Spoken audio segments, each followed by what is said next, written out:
Here we can go into exercise 8, and now we'll be working with another page element. This time we'll be creating the lead detail page of our Salesforce Lead Manager app. We're going to be looking at pages 64 through 68 and numbers 1 through 15.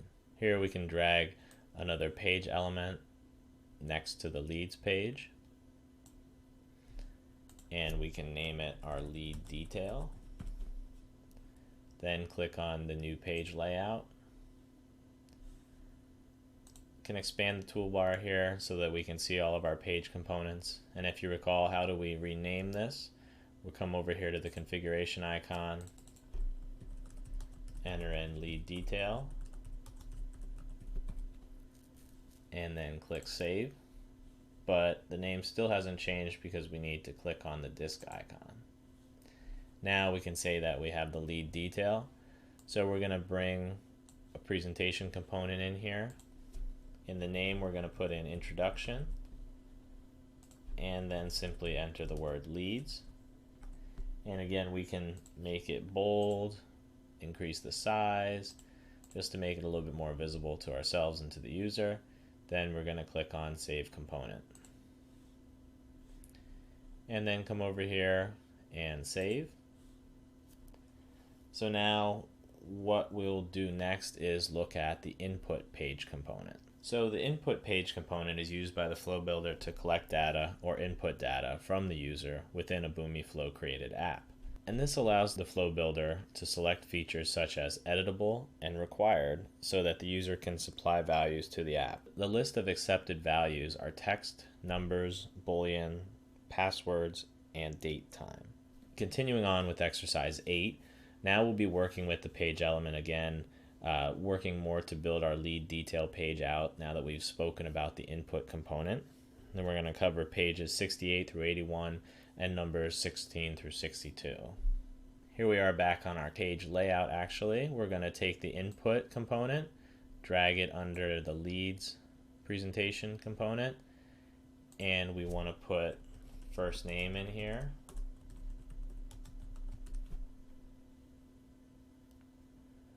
Make this required. Coming down into the state section, we want to select or create a new value, and we're going to search for first. We see here that we have the lead first name. Then we can click on the blue save component and save disk. Bringing another input component under here, we're going to put in last name for the name and label. Make this a required field. Also create a new value, but we're going to be actually searching for the last name. So we have lead last name. And again, we see here that we're going to save the selection made by the user to the lead last name. So what it's doing here is saving to the Salesforce account actually.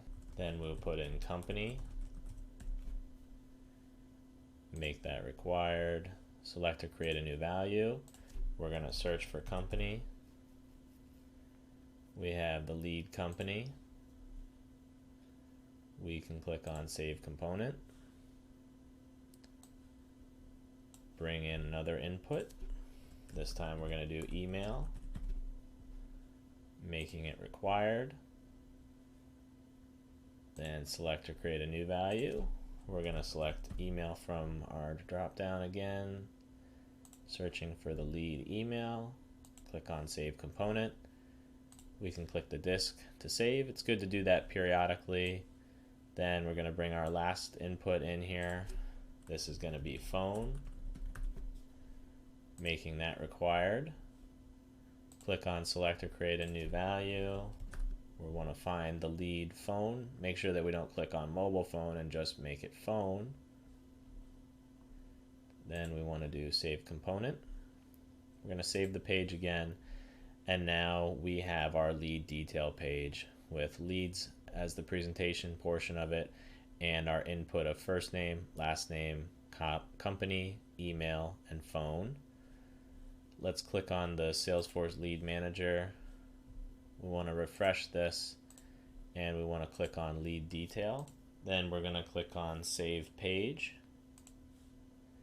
And now we have our leads page and our lead detail.